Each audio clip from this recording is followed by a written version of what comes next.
నమస్తే. ఈ వీడియోలో ప్రత్యేకంగా ఒక పాస్టర్కి కౌంటర్ అని కాదు, పాస్టర్కి సపోర్ట్గా మాట్లాడుతున్నటువంటి మెదడు తక్కువ గొర్రెలకి వాతలు పెట్టబోతున్నాను.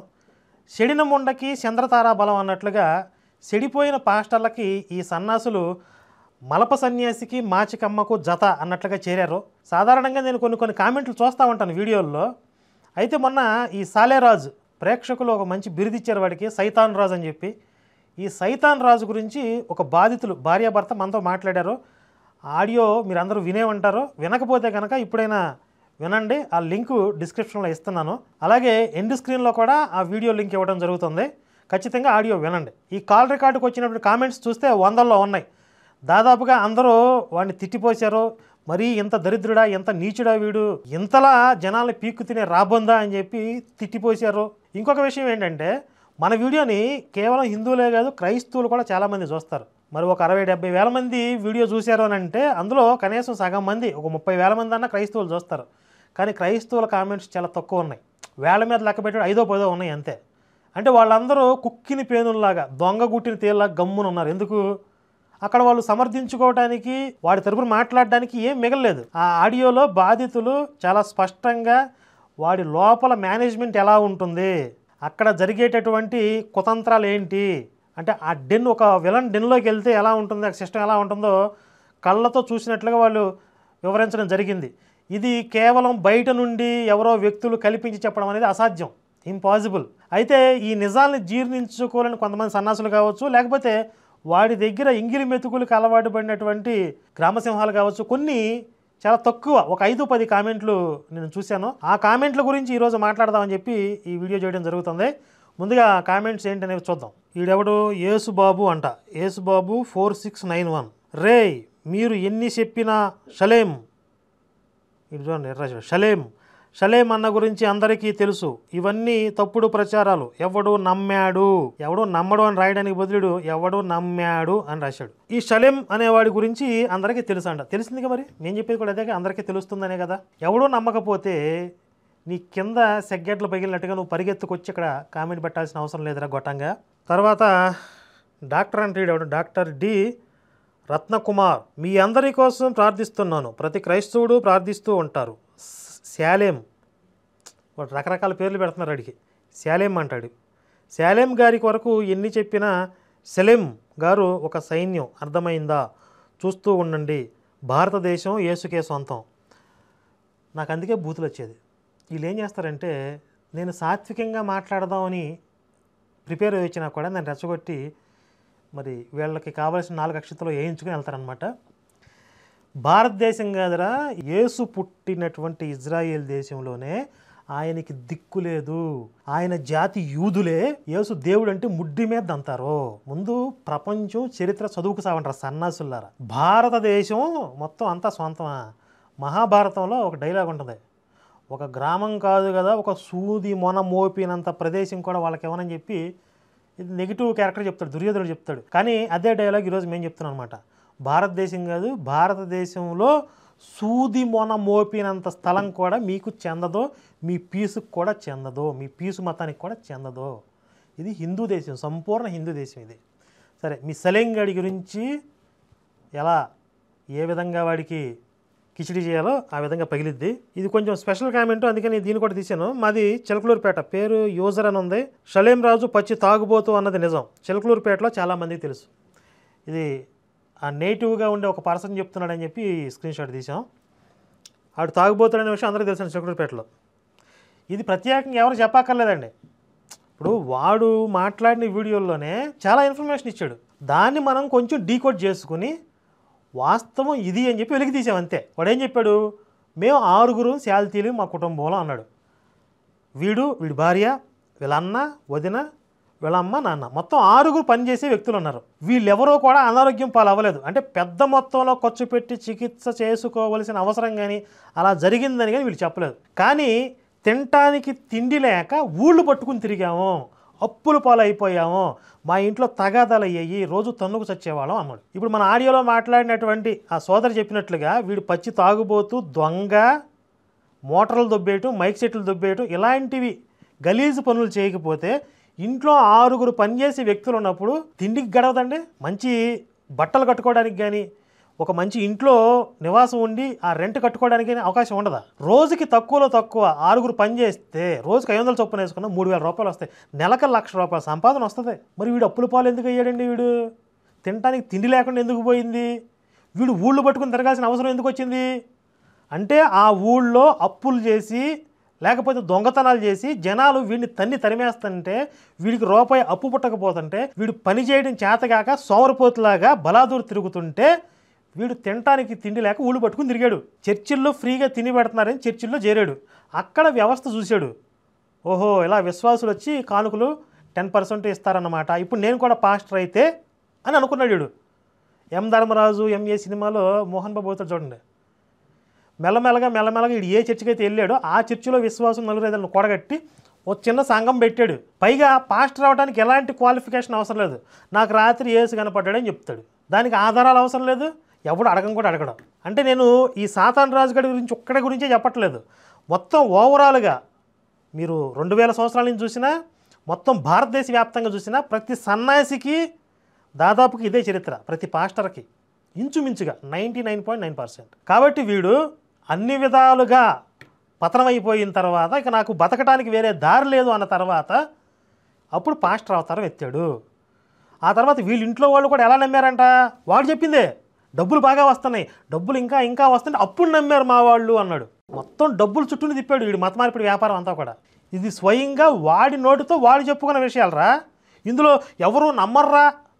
నువ్వు నమ్మకపోతే నీ కర్మ, నువ్వు సంక్రాంతిపో, మాకేంటి. ఇప్పుడు మేము నిజాలు వెలికి తీస్తాం, చెప్పవలసిన వాళ్ళకి చెప్తాం, అర్థం చేసుకునే వాళ్ళు ఆ బురదను బయటకు వస్తారు. అంటే వాళ్ళకు కూడా కాస్త పుణ్యకర్మలు, పూర్వజన్మల పుణ్యకర్మల ఆ బలం ఉండాలి కదా కొద్దిగా. మేము చెప్పినా కూడా వాళ్ళకి కాస్త ఆ బ్యాక్ సపోర్ట్ ఉండాలి. అది ఉన్నప్పుడు ఈజీగా బయటపడతారు. లేదా అందులో తగలడానికి మీకు రాసి ఉందనుకోండి, ఎవడేం చేస్తాడు? మాకు ఊడేదేం లేదు కదా, మా ప్రయత్నం చేస్తున్నాం అంతే.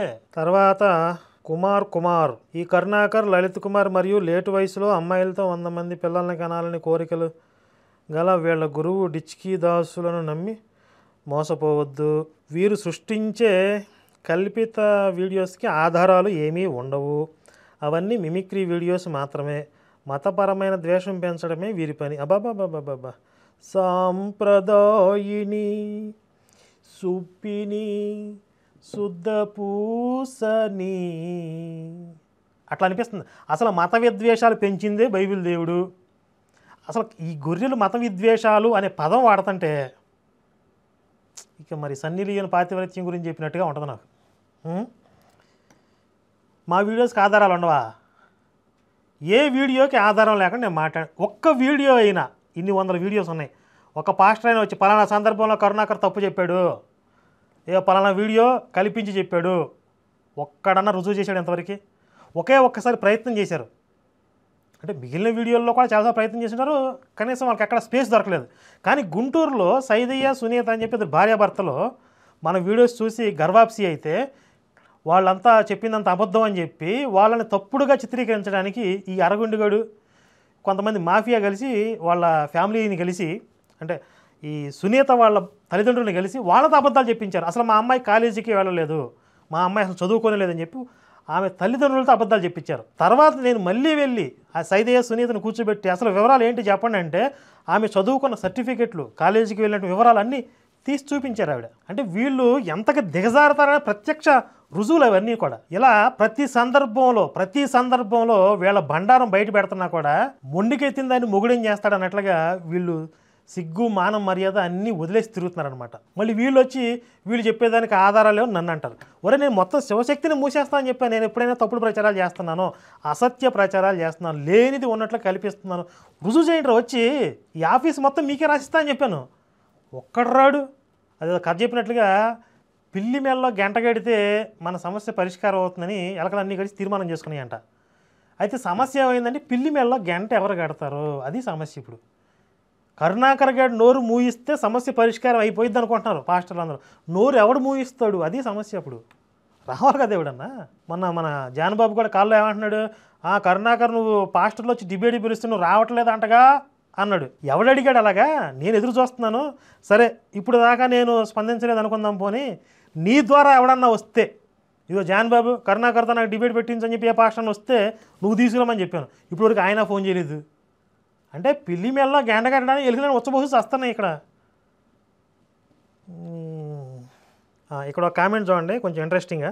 జనరల్గా నేను సామెతలు చెప్తా కదా, ఈ కామెంట్స్లో ఒక ఆయన ఒక సామెత చెప్పారు, పాస్టర్లకి సంబంధించి అనమాట.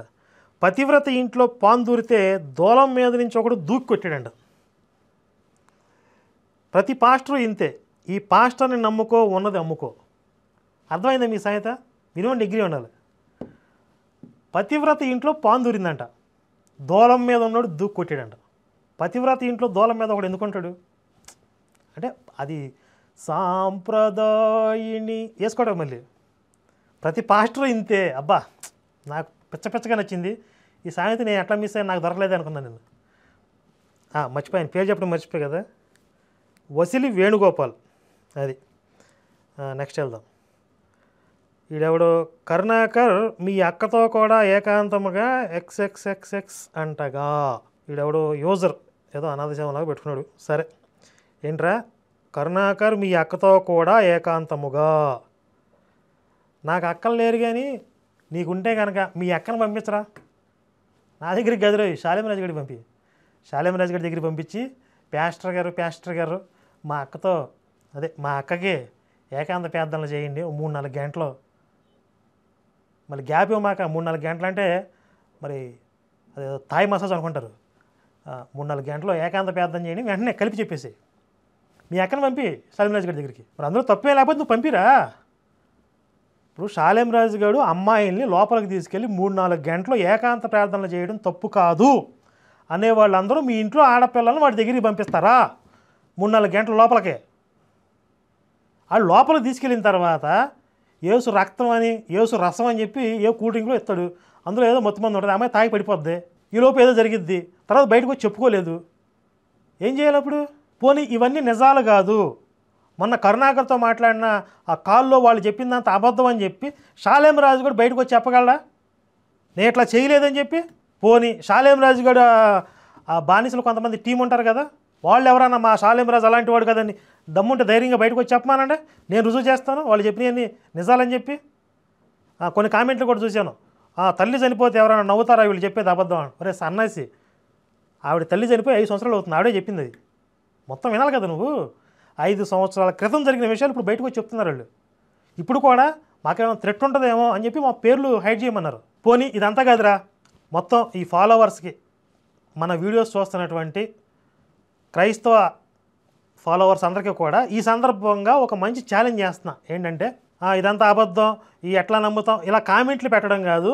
మీరు నాకు ఫోన్ చేసి, అదే వీడియోస్లో నెంబర్స్ ఉంటాయి కదా, ఆ నెంబర్స్కి ఫోన్ చేసి మేము ఫలానా ఇక్కడి నుంచి ఫోన్ చేస్తున్నాము, మా వివరాలు ఇవి, నేను క్రైస్తవుడిని, మీరు శాలేమరాజు గురించి చెప్పినవన్నీ అబద్ధాలని నేను నమ్ముతున్నాను అని రికార్డెడ్గా ఒక స్టేట్మెంట్ ఇవ్వాలి. ఇలా ఎంతమంది వస్తారు రండి, ఎంతమంది అవుతారో ఆ వివరాలన్నీ కూడా మేము సేవ్ చేసి, ఇదిగో పలానా వాళ్ళు ఎంతమంది ఫోన్ చేశారు, వీళ్ళందరూ కూడా మనం చెప్పినవని అబద్ధాలు అంటున్నారు అని ఆ ఆడియోలు వినిపిస్తాం బయటికి.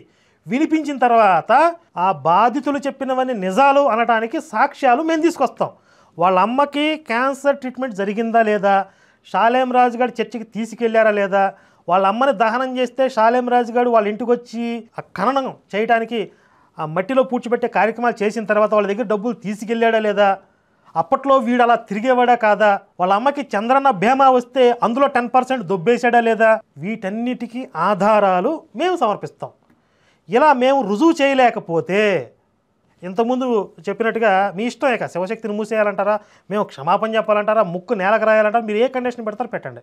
కానీ మేము రుజువు చేస్తే ఈ సాతాన్ రాజుగాడు పచ్చి దొంగ, మోటార్లు దొబ్బేసేవాడు, మైక్ సెట్లు దొబ్బేసేవాడు, ఇళ్ళకెళ్ళి ప్రేయర్లు చేసి 1000 రూపాయలు తెచ్చుకునేవాడు, వీళ్ళ అమ్మకి క్యాన్సర్ పేషెంట్కి ప్రేయర్ చేస్తే బతికిద్దని చెప్పి నమ్మించి చంపేశాడు, చంద్రన్న బీమాలో డబ్బులు దొబ్బేశాడు, అమ్మాయిలకి ఏకాంత ప్రార్థనలు చేశాడు, వీడు అప్పుల పాలయ్యాడు, ఊళ్ళు పట్టుకు తిరిగాడు, బ్రతకడానికి వేరే దారి లేక పాస్టర్ అవతారం ఎత్తాడు. ఇవన్నీ మేము రుజువు చేస్తాం. రుజువు చేస్తే అప్పుడు మీరేం చేస్తారో చెప్పండి. మూకొమ్మడిగా మీరందరూ గర్వాప్సి అవుతారా, ఆ సైతాన్ రాజు గారిని తరిమేస్తారా, అక్కడి నుంచి వాళ్ళని రోడ్డు మీద పట్టుకుని ఈడ్చుకుని కొడతారా, ఏం చేస్తారు? ఇది అగ్రిమెంట్ చేసుకుందాం, కామెంట్స్ కాదు. చాలామంది క్రైస్తవులు చూసి కూడా సైలెంట్గా ఎందుకు ఉండిపోతున్నారో వాళ్ళకి తెలుసు, వాళ్ళకి అర్థమైంది. ఈ బాధితులు చెప్పేదాంట్లో నిజం ఉంది, వీడు పచ్చి దొంగ అని వాళ్ళకి అర్థమై సైలెంట్గా ఉండిపోయారు. ఈ 5 మంది 10 మంది బచ్చేగాళ్ళు ఎవరో అయితే వాడి పెంపుడు కుక్కలు అయి ఉండాలి, లేకపోతే అమాయకి గొర్రెలు అయి ఉండాలి. ఇలా అమాయకత్వంతో ఉండే గొర్రెలందరినీ కూడా మేము ఆహ్వానిస్తున్నాం. మీరు రికార్డెడ్గా ఒక స్టేట్మెంట్ ఇవ్వండి, మేము చెప్పిన తప్ప ఒప్ప అనేది రుజువులతో సహా బయట పెడదాం. పెట్టలేకపోతే ఏం చేద్దాం, పెడితే ఏం చేద్దాం, ఒక అగ్రిమెంట్ చేసుకుందాం. దమ్ముందా? పాస్టర్లను ఛాలెంజ్ చేశాను ఇప్పుడు దాకా, యేసు దేవుడు రుజువు చేయండి అని చెప్పి. ఇప్పుడు నేను విశ్వాసం ఛాలెంజ్ చేస్తాను, మీ పాస్టర్ సచ్చీలుడు అని చెప్పి రుజువు చేయండి అని చెప్పి. వాళ్ళు చేయలేరు, వీళ్ళు చేయలేరు, ఇంకెందుకురా, ఏం బీగుతారా ఇప్పుడు? అది ఇంత దరిద్రం, ఇంత గొబ్బు అని తెలిసి కూడా మేము అందులోనే మునుగుతాం, అందులోనే ఈత కొడతాం అంటే మునగండి. పంది బురద మెచ్చును పన్నీరు మెచ్చునా అని ఊరికే అన్నారేంటి? కాబట్టి మరి ఈ ఛాలెంజ్కి నిలబడేటటువంటి గొర్రెలు ఎవరైనా ఉంటే ఇప్పుడే కాల్ చేయండి, మాట్లాడుకుందాం, అగ్రిమెంట్ చేసుకుందాం, ఛాలెంజ్కి నిలబడదాం. జై శ్రీరామ్, భారత్ మాతాకి జై.